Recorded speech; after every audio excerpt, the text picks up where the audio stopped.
Muito boa noite, me chamo Milton José da Silva Neto, candidato ao concurso do CSPM, Curso Superior de Polícia Militar, da Polícia Militar do Estado do Rio Grande do Sul.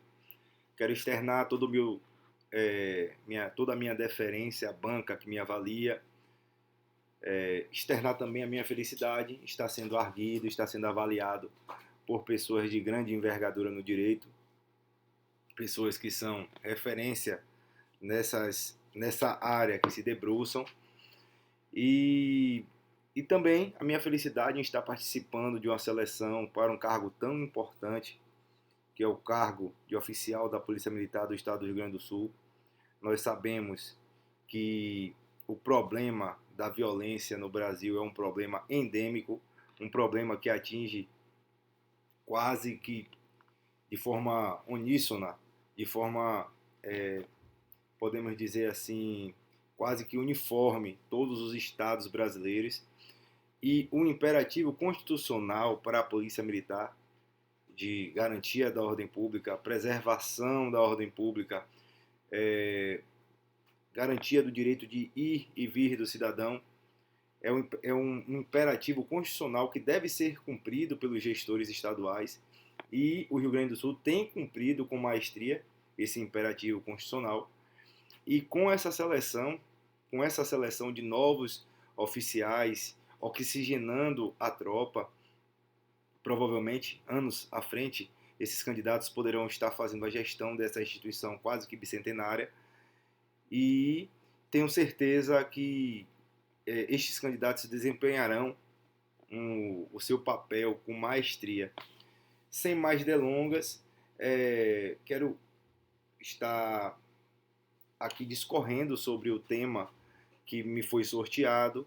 Deixa eu só rememorar aqui o tema. O tema é fontes e princípios do direito penal militar.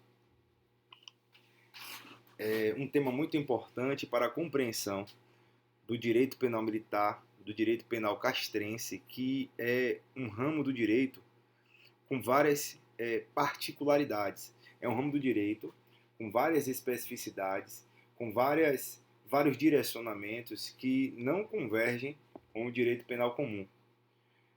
Nós sabemos que o direito penal militar ele faz a preservação de bens jurídicos militares, e inúmeras condutas que não são tipificadas no direito penal comum são tipificadas no direito penal militar, porque a perspectiva do direito penal militar é uma perspectiva diferente.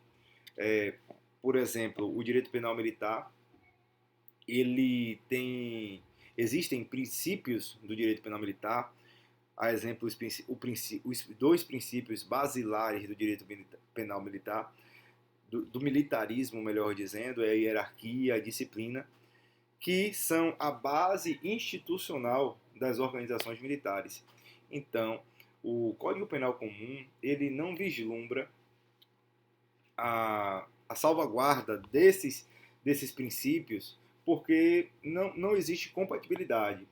Mas o direito penal castrense ele necessita dessa observância desses princípios para que exista o bom andamento da, do, do, da missão das instituições militarizadas. É necessário que esses princípios, é necessário que esses institutos sejam observados. Então, como já começamos a discorrer, o direito penal militar ele possui uma ótica própria, uma ótica peculiar. Nesse sentido, nós vamos trazer aqui, primeiramente, quais são as fontes do direito penal militar. As fontes são, podemos dizer assim, são imperativos, as fontes é de onde surge, podemos dizer assim, de onde vai surgir, de onde, por exemplo, fazendo uma divisão melhor, a doutrina subdivide, né, essas fontes em fontes materiais e fontes formais do direito penal militar. Então, as fontes materiais me perdoem, as fontes materiais do direito penal militar, elas vão estar relacionadas a quem pode fazer a criação desses institutos, quem pode criar figuras criminalizadas para o direito penal militar. E a Constituição Federal irá nos dizer que compete privativamente à União legislar sobre vários outros ramos do direito, inclusive o direito penal. Nesse sentido, ao falar em direito penal, está sendo abarcado também o direito penal militar. O direito penal militar está incluído nessa atribuição privativa de legislação da União. Nessa feita, podemos observar, por exemplo, que os municípios e os estados não podem criar tipos penais. Eles não podem incorrer na feitura de crimes, na tipificação, na legislação. Não pode, as assembleias legislativas, por exemplo, e as câmaras municipais não podem legislar no sentido de criar novas tipificações, porque isso é uma atribuição privativa da União,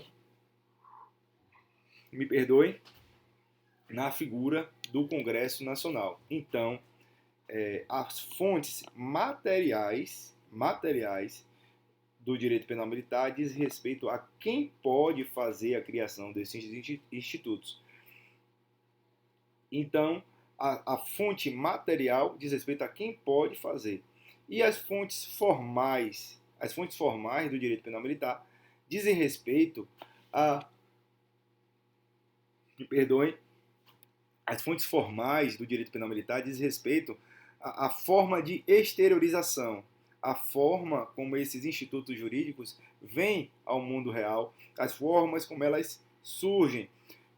Podemos simplificar essa ideia como se fossem o veículo para que esse conteúdo jurídico chegue até a sociedade. Então, a doutrina irá subdividir essas fontes formais em fontes formais mediatas, me perdoem, e em fontes formais mediatas.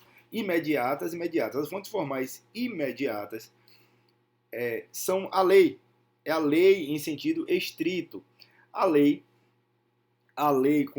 que tem a sua feitura em um processo mais rebuscado, a lei que vai ser feita, analisada, revisada, passar pelas comissões de Constituição e Justiça e outras comissões do Congresso Nacional. Essa é a lei em sentido estrito e essa é uma fonte formal imediata do direito penal militar. Para o direito penal militar, essa é a principal fonte para o direito penal militar. Me perdoe, excelências. Nesse sentido, nós podemos trazer também as fontes formais mediatas, que são formas de exteriorização desse direito, são formas que trazem à baila esse direito, só que elas, melhor dizendo, elas ajudam a explicar, a minudenciar essa interpretação. Eles ajudam, na verdade, a interpretar, a minudenciar o direito, os institutos jurídicos. Nesse sentido, nós vamos observar que nós temos a jurisprudência, a doutrina, nós temos a analogia, que é uma forma de integração do direito, in bonam parte, in malam parte, isso não será permitido.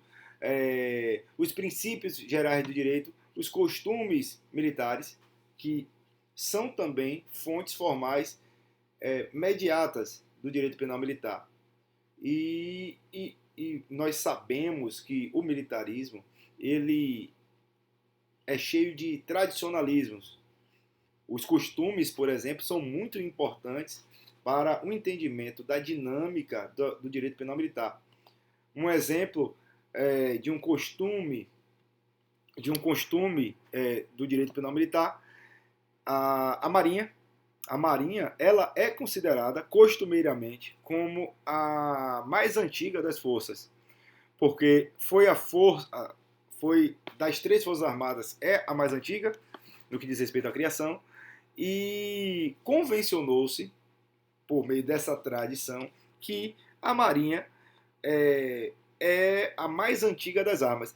Nessa perspectiva, nós podemos ver que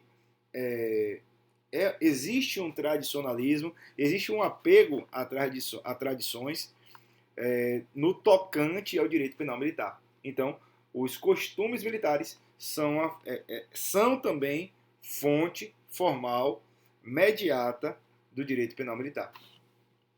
Então, recapitulando um pouco, falamos das fontes, falamos da conceituação do direito penal militar, falamos das fontes materiais, que diz respeito a quem pode criar essas leis, esses institutos criminalizadores, falamos das fontes formais imediatas, a lei em sentido estrito, e falamos das fontes formais mediatas, que são doutrina, jurisprudência, costumes militares, princípios gerais do direito, analogia em Bonaparte. Essa é a primeira explanação no tocante a princípios, deixa eu só me recordar, no tocante a fontes e princípios do direito penal militar. Fontes e princípios do direito penal militar. Então, o direito penal militar ele tem essa ótica, o direito penal militar ele tem essa perspectiva, como já falado anteriormente, uma perspectiva peculiar. E agora vamos falar um pouco dos princípios que são balizadores, que norteiam o entendimento, a aplicação também, podemos dizer assim, a aplicação do direito penal militar. Como todo o ramo do direito, e não seria diferente para o direito penal militar, o princípio da legalidade, ele tem uma predominância, podemos dizer assim, muito grande no direito penal militar. Ele figura como um protagonista, podemos dizer assim. A legalidade irá nos dizer que não há crime sem lei anterior que o defina, nem pena sem prévia combinação legal. Então, o princípio da legalidade irá bifurcar-se em dois outros princípios, que é o princípio da anterioridade e o princípio da reserva legal. O princípio da anterioridade irá nos dizer que, para que alguém seja responsabilizado, é necessário uma legislação, uma lei, um instituto anterior à realização desse delito. Anteriormente à realização desse delito deve existir uma legislação, algo tipificado. O princípio da reserva legal vai nos dizer, do que já tinha falado anteriormente, que apenas a lei em sentido estrito é quem pode fazer a criação, a tipificação desses institutos criminalizadores. Só a lei em sentido estrito, na figura da União, que compete privativamente à União legislar sobre direito penal, na figura também do Congresso Nacional, só compete a eles. Então, o princípio da legalidade irá subdividir-se nesses outros dois princípios, princípio da anterioridade e princípio da reserva legal. Princípios essenciais ao entendimento do direito penal militar. Além disso, temos o princípio da intervenção mínima. Me perdoem, o princípio da intervenção mínima é o princípio que vai nos dizer que nem tudo vai interessar o direito penal militar. O que vai interessar o direito penal militar são as figuras, são os bens jurídicos de maior relevo, de maior prestígio social, podemos dizer assim. Então, nem tudo vai interessar o direito penal militar. E também esse princípio da intervenção mínima também irá subdividir-se em outros dois princípios. Princípio da fragmentariedade e princípio da subsidiariedade. A fragmentariedade vai dizer justamente isso que a Conceituação nos trouxe. Vai dizer que o direito penal ele é fragmentado e dentre essa fragmentação nem tudo vai interessar o direito penal militar. Apenas os bens jurídicos de maior relevo e as condutas mais relevantes e mais, podemos dizer assim, nocivas, mais atentatórias aos bens jurídicos militares e também à sociedade. Além disso, nós vamos ter, como já falado, nós temos a intervenção mínima, que irá subdividir-se em fragmentariedade e subsidiariedade. A subsidiariedade vai trazer justamente que o direito penal militar ele é a última ratio. Ele é, na verdade, a última alternativa, a última barreira a ser utilizado. Então, quando outros ramos do direito falharem, outros ramos do direito não forem suficientes, idôneos à resolução dessa demanda, aí sim entra o direito penal militar para tentar dirimir, resolver essa problemática. Vamos passar agora, nós temos o princípio, e existem também alguns princípios constitucionais que também têm aplicação nesse ramo do direito. A exemplo, nós temos o princípio da humanidade, nós temos o princípio da proporcionalidade, da razoabilidade, nós temos o princípio da intranscendência da pena, que a pena não passará da pessoa do condenado, princípio da individualização da pena. Esse princípio irá proibir que existam penas genéricas a serem aplicadas a qualquer caso, não. A pena deve ser individualizada. A pena deve ser personalizada para cada caso concreto. Então, esses são princípios constitucionais que também têm aplicabilidade no direito penal militar. Agora, vamos trazer o embasamento da legislação. Qual é a legislação que embasa o direito penal militar? Então, primeiramente, temos a Constituição Federal, que irá trazer vários institutos, como já falado, a legalidade, a anterioridade. Vale dizer também que o princípio da legalidade, ele obsta o direito costumeiro, o direito consuetudinário. Não, a legislação deve ser escrita, e algo pontual, algo objetivo, e não algo baseado em costumes e tradições orais, por exemplo. Então, nessa perspectiva, voltando um pouco em qual é a fundamentação, quais são as legislações que embasam, que isso tem uma exigência no edital, que o candidato deve externar quais são a fundamentação de legislação para o direito penal militar. Então, a Constituição Federal, que vai abarcar todos esses princípios, todos esses assuntos, o Código Penal Militar e o Código de Processo Penal Militar, o Decreto 1001 e 1002, de 21 de outubro de 1969. Então, essas legislações vão embasar. Outro ponto que vai embasar fortemente aí o direito penal militar, porque o direito penal militar ele tem penas mais severas, ele tem uma gravidade, ele tem peculiaridades que o tornam mais gravoso que o direito penal comum em alguns aspectos.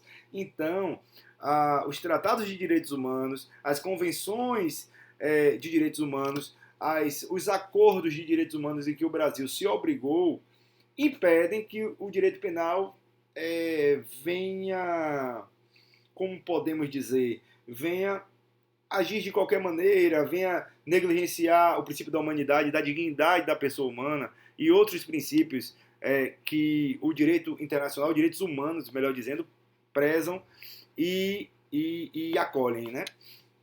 E o Brasil, como signatário de alguns tratados, de algumas convenções, deve observar essas limitações. Então, por exemplo, o Pacto de São José da Costa Rica, que instigou essa proibição do nebis idem, da proibição da pessoa ser responsabilizada pelo mesmo fato mais de uma vez.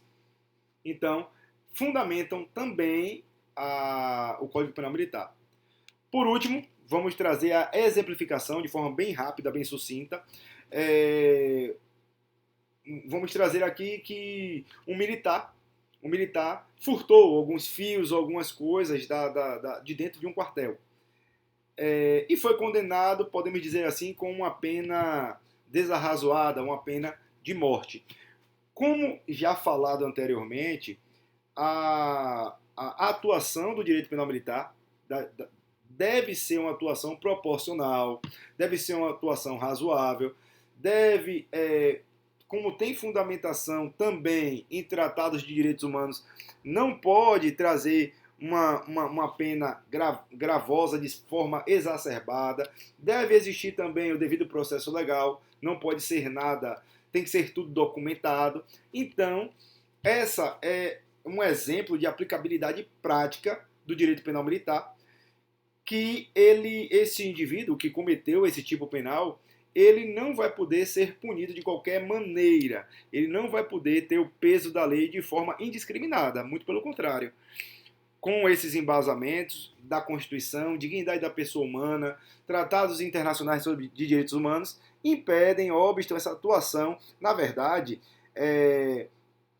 eles modelam o ímpeto punitivo do Estado. O Estado não poderá punir de forma deliberada, mas deverá ater-se à legalidade, deverá ater-se aos princípios da proporcionalidade e razoabilidade e tudo que engloba aí as convenções de direitos humanos e a Constituição Federal. Assim, encerro a minha participação. Quero agradecer a essa banca que me avalia, agradecer pela oportunidade de falar e também pela oportunidade de ser ouvido. E me coloco à disposição da banca examinadora para eventuais perguntas. Desde já agradeço. Tenha uma excelente noite.